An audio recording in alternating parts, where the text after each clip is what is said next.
Banyak orang di antara kaum muslimin tidak menganggap bahwasanya mengingatkan orang dari kesalahan, kemungkaran, yaitu pelanggaran agama, bukan tanggung jawab dia atau bukan dosa bagi dia. Sehingga pada saat ada orang yang tidak sholat, dilihat depan matanya, ada orang yang berbuat zina, ada orang yang berbuat apa saja kemungkaran, dia menganggap itu adalah bukan urusan dia. Begitu pula pada saat seseorang melihat orang lain tidak mengerjakan kebaikan dan dia tahu itu adalah kebaikan, perintah dari Allah, apalagi kalau sifatnya wajib. Jadi terkadang ada kemungkaran itu yang sifatnya sendirian dia. Misal ada seseorang memberikan informasi kepada kita, kalau si fulan ini nggak sholat misalnya, lalu kita pergi meluruskan kesalahan dia, itu berarti cuma ingkar mungkar. Ada kejadian yang lain, mungkin kita hanya menyuruh kepada ma'ruf saja, menyuruh kepada kebaikan saja. Seperti misalnya saya lagi ceramah begini, ini cuman mengingatkan kalau pas ada satu perintah agama yang saya sampaikan, maka itu berarti menyeru kepada kebaikan. Tapi ada hal yang bersatu keduanya, dan yang cenderung kepada dosa besar adalah ketiga-tiganya tentunya. Yang bersatu misal ada orang yang tidak sholat, maka kita pungkirin, kenapa nggak sholat akhi, kenapa nggak sholat ukhti, itu namanya ingkar mungkar. Lalu kemudian kita ikutkan dengan perintah ma'ruf. Misal kita mengatakan sholat itu kan wajib, Allah yang wajibkan, berarti itu menyeru kepada kebaikan. Ini gabungan antara keduanya, gabungan antara keduanya. Jadi semua ketiga contoh tadi itu masuk dalam kriteria dosa besar yang kalau orang tidak melakukannya. Yang lebih fokus lagi kata ulama adalah masalah yang ketiga, yang digabungkan, yang digabungkan. Saya rincikan dulu. Kalau yang mungkar saja tadi, misal saya dilaporkan oleh seseorang, si fulan nggak sholat, si fulan niat mau berzina, si fulan niat mau kerja di tempat riba, tolong Ustadz nasihatin. Saya lalu datang dan menasehatinya. Ini ingkar mungkar saja, ingkar mungkar saja. Nah ini kalau diminta kepada saya untuk meluruskannya, maka wajib saya harus bisa meluruskan. Kalau saya tidak luruskan, saya dosa besar, karena saya membiarkan orang terjerumus dalam perbuatan dosa besar itu.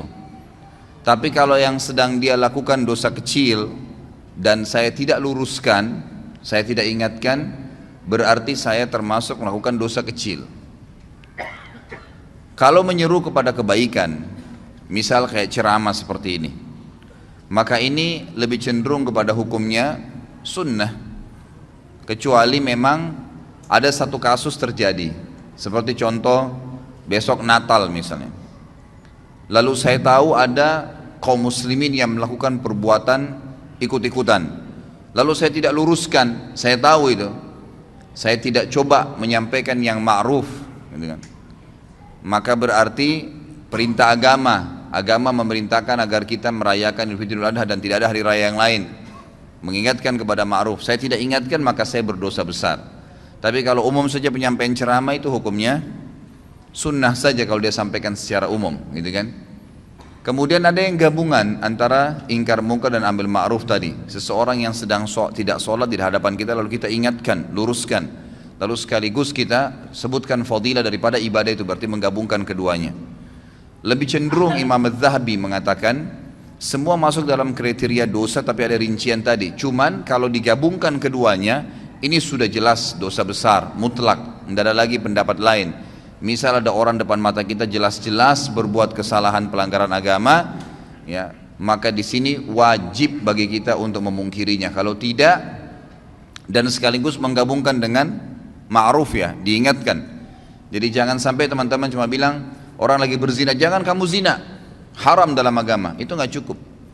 Itu cuma ingkar mungkar. Harus digabungkan. Apa alasannya? Apa solusinya buat dia? Karena zina itu perbuatan yang fahisyah, perbuatan yang buruk. Bayangkan kalau nanti perempuan yang kamu zinain ini hamil, bagaimana nanti citra nama kamu di keluargamu, di masyarakat? Bagaimana nanti kalau dia hamil kamu menghadapinya? Menggugurkan juga adalah dosa haram yang lain. Kalau kamu punya anak, anaknya haram. Jadi kita berikan ma'ruf, ya. Berikan selain ingkar mungkar, melarang dia, kita sampaikan juga kebaikan-kebaikan. Ada orang tidak sholat, tanya, kenapa akhi nggak sholat, gitu kan? Itu sudah ingkar mungkar ya, kenapa nggak sholat? Lalu kita masuk kepada ma'ruf. Sholat itu kan perintah agama, Allah subhanahu wa ta'ala yang wajibkan, pahalanya begini, begitu, begini dan seterusnya. Maka ini penggabungan antara amr ma'ruf dan nahi mungkar. Kalau ada orang yang mengalami keadaan tadi, dia melihat depan matanya kemungkaran dan dia tidak pungkirin, dia termasuk orang yang melakukan dosa besar.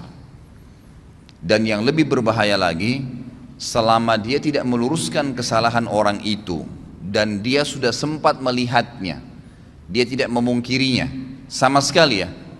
Sebagaimana nanti akan kita jelaskan, ada 3 tahapan: mengingkari dengan tangan, mengingkari dengan lisan, atau mengingkari dengan hati. Sama sekali tidak lakukan, maka bisa menjadi dosa yang terus menerus dia dicatatkan padanya, karena dia membiarkan. Jadi ada orang ini, jelas dia tahu adiknya ini misalnya minum khamr, dia nggak ingat-ingatin, dibiarin aja terus.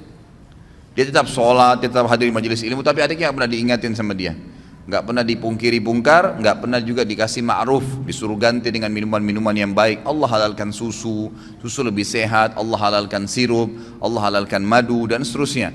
Kita amr ma'ruf. Kalau tidak, selama dia lihat kemungkaran tersebut dan sampai adiknya belum berubah, dia dapat dosa terus. Karena dia juga termasuk terlibat di situ, punya andil, dia seakan-akan membiarkan. Ringannya dalam agama kita, saudaraku, karena dalam agama ini ingkar mungkar yang tadi sifatnya bisa menjadi dosa besar itu akan hilang spontan pada saat kita mengingkari walaupun cuma sekali. Jadi ingkar mungkar itu dan amr ma'ruf, melarang dari perbuatan dosa dan menyuruh kepada kebaikan, itu yang wajibnya hanya yang pertama. Misal ada orang tidak sholat nih, teman kantor, lalu kita nasihatin, kenapa nggak sholat akhi, kan itu dosa. Sholat itu kan, lalu itu ingkar mungkar. Kita masuk kepada ma'rufnya, sholat itu kan pahalanya sangat besar, satu-satunya ibadah yang diperintahkan oleh Allah subhanahu wa ta'ala kepada nabinya Muhammad sallallahu alaihi wasallam yang diterima di langit adalah sholat. Ibadah-ibadah yang lain, jihad, apa saja ya, termasuk ayat-ayat Al-Quran itu turun dari langit ke bumi, perintah puasa, perintah zakat, kecuali sholat di langit. Lalu ada hadis-hadis Nabi SAW, bagaimana kalau di depan rumah seseorang, di antara kalian ada sebuah danau, sebuah sungai yang luas dan airnya mengalir dengan deras, lalu kemudian dia mandi sehari 5 kali, apakah tertinggal sedikit pun dari kotorannya? Maka pasti dia akan mengatakan, apa kata para sahabat, tidak ada ya Rasulullah. Kata Nabi SAW, itu perumpamaan 5 waktu sholat. Seseorang di antara kalian membersihkan 5 kali sehari dosanya. Jadi kita sebutkan ma'ruf, gitu kan? Kita sebutkan ma'ruf. Kalau kita sudah sampaikan kepada dia sekali saja, suami sampaikan kepada istrinya untuk pakai jilbab misalnya, gitu kan? Atau orang tua nasihatin anaknya, teman nasihatin temannya, atas kesalahan dia ya, diingkar mungkar, ingat selalu berhubungan. Larang kemungkaran, ganti dengan ma'ruf. Ya. Banyak orang tidak bisa meluruskan kesalahan orang lain karena dia cuma ingkar mungkar. Kamu nggak boleh begitu, selesai. Nggak cukup, harus diikuti dengan ma'ruf. Jelaskan kenapa dia tidak boleh, lalu berikan solusi. Zina pezina, berikan solusi pernikahan. Nggak usah pikir dia terima atau enggak, itu bukan urusan kita. Hidayah di tangan Allah subhanahu wa ta'ala, gitu kan? Ma'alaika illal balag. Allah subhanahu wa ta'ala menyampaikan kepada Nabi SAW, tugasmu hanya menyampaikan saja. Tugasmu hanya menyampaikan, jadi tidak ada tugas yang lain. Kita cuma sampaikan hidayah di tangan Allah subhanahu wa ta'ala. Kalau sekali saja, sekali lagi, Anda sudah ingkar mungkar dan amr ma'ruf, maka gugur hukuman dosa besar. Nggak ada lagi sudah. Jadi kalau sudah diingatin sekali, yang kedua, yang ke-100, yang ke-1000 itu sudah sunnah hukumnya. Sudah sunnah. Suami akan lepas dari tanggung jawab terhadap istrinya yang tidak mau pakai jilbab kalau dia sudah ingatkan, jilbab itu haram kalau kamu memperlihatkan aurat kamu. Ingkar mungkar dan ambil ma'ruf.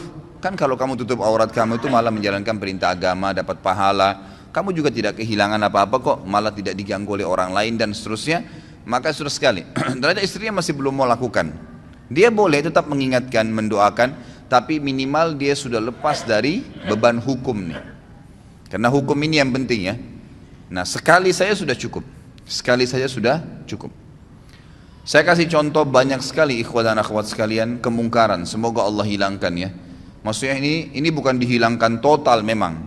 Mungkar itu tetap ada, tapi minimal Allah Subhanahu wa ta'ala tutupin ya hal-hal yang besar, karena di Indonesia ini sangat luar biasa. Saya tidak bisa habis fikir, terus terang saya lihat pelang begitu besar di pinggir jalan, biskuit harus memperlihatkan perempuan yang dadanya terbuka. Apa hubungannya? Apa hubungannya antara biskuit itu dengan perempuan yang memakan itu dengan kelihatan semua badannya? Tidak ada sama sekali, hubungannya tidak ada. Jadi orang sebenarnya lebih melihat kepada artis yang sedang ada di pelang itu. Tapi yang berbahaya adalah kita ini lewat di pelang itu. Berapa banyak pelang yang kita lewatin penuh dengan iklan sampo perempuan tidak pakai jilbab, iklan biskuit tadi yang ini. Belum sekarang karena dibiarkan makin jadi. Saya kaget melihat ada di salah satu jalan, poros jalan besarnya luar biasa iklan itu, iklan celana dalam laki-laki. Dan laki-laki itu betul-betul dikasih gambar hanya pakai celana dalam. Ini luar biasa ini. Ya, semoga Allah berikan hidayah ya. Ini negara kita berbahaya sekali kalau kita biarkan terus begini ya. Jadi ini tidak boleh. Ya, harus ada batasan gitu kan. Mungkin seorang laki-laki ini pun kalau ya seorang laki-laki tampil dan memang di sebelahnya ada dus celana dalamnya, orang sudah paham. Kalau misalnya diberikan iklan sesuatu, itu pun kalau digambar yang terpapar itu kan secara syar'i memang tidak boleh ya. Tidak boleh memang. Kalaupun orang mau lihat yang paling kecilnya, mungkin seorang laki-laki di sebelahnya ada dus celana dalam, mungkin gitu kan. Tapi kalau ditampilkan tanpa baju, tanpa celana panjang, cuma celana dalam, lalu besar pelangnya, setiap perempuan yang lewat situ melihatnya, setiap laki-laki yang lewat melihatnya, itu kan itu mungkar. Maka wajib Anda pungkirin. Wajib dipungkirin, tidak boleh dibiarin. Kalau dibiarin dosa besar tuh. Dan kalau kita tidak pungkirin, lihat konsekuensinya. Selama pelang itu ada, kita dapat dosanya. Karena semua orang yang lewat wajib pungkir. Tapi kelebihannya, kalau kita sudah pungkirin sekali saja, maka sudah gugur kewajiban. Walaupun itu pelang masih ada, gitu kan. Tinggal sekarang tata cara ingkar mungkar itu seperti apa. Imam Az-Zahabi mengangkat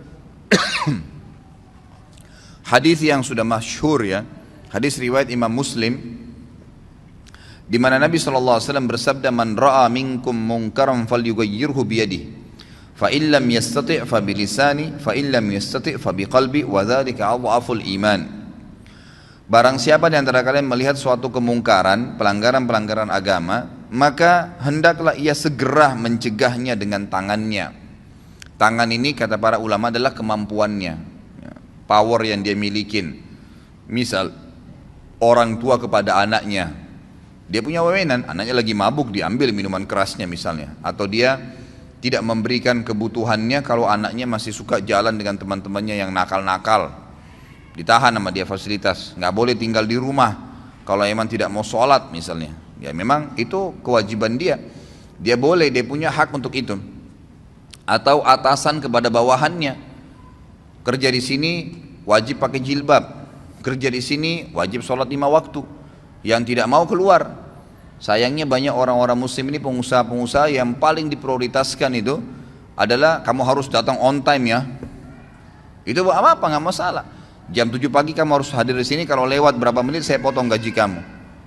Kamu harus keluar jam begini, kamu harus pakai baju yang seperti ini. Dia peduli tentang urusan dunia, tapi masalahnya dia tidak peduli dengan urusan akhirat pegawainya. Dia tidak marah sama pegawainya kalau azan nggak sholat. Bahkan kadang-kadang lebih didahulukan untuk urusan dunia. Orang kalau meninggal ikhwah sekalian, ini antum camkan baik-baik kata-katanya. Kalau kita meninggal, tidak ada keinginan sedikit pun untuk kembali ke mobil mewah kita. Tidak ada keinginan sedikit pun untuk kembali kepada istri yang cantik atau suami yang gagah. Tidak ada keinginan lagi untuk kembali melihat anak-anak. Nggak ada keinginan lagi untuk menikmatin ranjang yang mewah. Nggak ada keinginan lagi menikmatin rumah yang bagus. Nggak ada lagi. Semua orang yang meninggal, apa kata Allah SWT? Ya, orang-orang itu akan mengatakan, Rabbirji'un, ya Allah kembalikan saya, la'alli a'malu salihan fima tarakt. Siapa tahu saya bisa, kalau saya bisa kembali lagi ke dunia, ya, saya akan kembali dan saya akan beramal soleh. Mau berharap kembali sekali saja, sholat awal waktu, mau kembali sekali saja sujud, mau kembali baca 5-6 ayat Al-Quran, mau kembali selesaikan zikir pagi sore, mau kembali amal-amal soleh. Enggak lagi antum pikirin tuh kantor kita, ya, baju, mobil. Orang kalau sudah mati nggak ada pikir itu. Mau kembali dunia karena mau mengejar amal solehnya. Sayangnya kita subhanallah lebih dahulukan kamar mandi karena ada hajat duniawi daripada kita harus berwudu dan pergi sholat ke masjid. Gitu ya. Padahal berapa menit yang diambil? Ya, berapa menit? Nggak ada sama sekali. Ya, yang diambil waktu di situ. Jadi harus mengingkari dengan tangannya. Kalau tidak bisa, kata Nabi SAW, maka dengan lisannya. Nasihatin. Ikhwah, biasakan keluar mulut. Orang bisa ngomong semaunya di TV, di media. Orang yang tidak punya ilmu, tidak punya akhlak, ngomong. Nggak ada tata krama dalam ucapan-ucapannya. Kadang-kadang sampai mencoreng kehormatan agama. Ngomong semaunya. Kenapa anda ini atau antum ini yang sudah faham agama tidak bicara kebaikan? Syaitan kadang-kadang membuat kita ragu untuk menyampaikan. Sampaikan saudaraku. Saf miring, maaf miring pak, safnya luruskan. Selesai kalimat. Nggak ada orang tiba-tiba tonjok kita gara-gara ngomong gitu. Orang tidak normal itu. Apalagi kalau sudah masuk masjid mau sholat, insya Allah pasti dia bergerak kok, gitu kan? Kalau dia sudah ingatkan sekali, tetap aja nggak mau, dia seakan-akan tidak mau dengar, sudah. Tapi kita sudah lepas dari tanggung jawab. Hari kiamat, harus itu ya. Kemudian yang ketiga adalah mengingkari dengan hati. Dan ini selemah-lemah iman. Dan kata para ulama, Imam Az-Zahabi memasukkan ingkar mungkar ini dalam dosa besar karena adanya sabda Nabi SAW di akhir hadis ini, وَذَلِكَ أَضْعَفُ الْإِيمَانِ, dan itu selemah-lemah iman. Artinya tidak ada lagi hitungan iman setelah itu. Jadi ada ancaman tapi seperti tidak kelihatan secara tulisan, gitu kan? Ingkar mungkar dengan hati, lewat di pelang, ya Allah mudah-mudahan saja engkau hilangkan ini.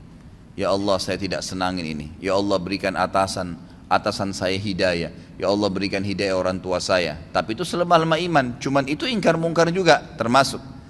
Kalau sudah sekali saya dalam hatinya mengatakan, ya Allah tolonglah berikan hidayah. Ya Allah ginilah. Sudah selesai. Dia sudah lepas dari hukuman dosa besar ini. Yang penting ingkar mungkar dulu.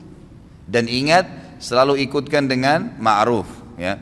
Jadi misal, ya Allah buatlah dia berhenti untuk tidak sholat dan mudahkanlah dia untuk mengerjakan sholat itu. Karena kadang-kadang doa kita Allah berikan seperti yang kita minta, ya. Ya Allah buatlah istri saya pakai jilbab misalnya. Lalu berhenti sampai di situ. Ya sudah dia pakai jilbab, tapi pakai jilbabnya kita belum tahu bagaimana. Tapi ya Allah berikanlah dia hidayah supaya dia tinggalkan dosa kelihatan auratnya ini, lalu berikanlah dia hijab dan buat dia istiqamah di hijab itu. Berikan dia hijab yang syar'i yang betul-betul dia sadari itu adalah sebuah kebaikan. Lengkap doanya minta kepada Allah SWT. Maka itu sangat baik, ya itu sangat baik. Jadi ingkar mungkar dalam hati pun harus, ya harus. Dan juga dari sisi lain kata para ulama, hikmah, tentu ini sangat peka ya. Hikmah yang sangat besar daripada ingkar mungkar amar ma'ruf adalah bagaimana supaya ma'ruf itu, perbuatan-perbuatan baik selalu meninggi karena banyak orang yang kerjakan, dan mungkar nanti akan teredam. Karena setiap orang diantara kita, kalau dia jalan dari masjid ini misalnya pulang ke rumahnya sebentar, pasti dari masjid ini ke rumahnya itu akan banyak sekali kemungkaran. Bayangkan kalau seseorang diantara kita, anggaplah kita yang hadir sini misalnya 200 orang. 200 orang ini kalau pulang menuju ke rumahnya misalnya, nah itu. Kira-kira pada saat dia pulang menuju ke rumahnya, dia lihat 10 kemungkaran dan dia pungkirin 10 kemungkaran. Berarti kita punya 2000 kemungkaran yang kita luruskan. Gitu kan? Contohnya saja, walaupun dengan hatinya berdoa kepada Allah SWT. Kalau dia bisa dengan lisannya, baiklah, alhamdulillah, gitu kan? Dan seterusnya. Jadi ini bab yang harus kita, dan ini kesempatan pahala. Pahala yang paling banyak kata para ulama yang bisa didapatkan oleh seseorang dari amar ma'ruf nahi mungkar. Itu yang paling banyak. Karena banyaknya kemungkaran di jalanan, kan gitu. Ada orang perempuan yang lewat tidak pakai jilbab, berapa banyak tidak pakai jilbab. Kita tidak harus melihat, tapi mengatakan, ya Allah berikanlah hidayah kepada semua orang-orang yang perempuan yang tidak pakai jilbab ini, dan siapapun yang seperti dia seluruh dunia. Berapa banyak pahala yang kita bisa dapatkan. Jadi ini hal mendasar yang harus difahami dalam masalah ingkar mungkar. Ini Imam Ghazali masukkan dalam kategori dosa besar yang ke-78.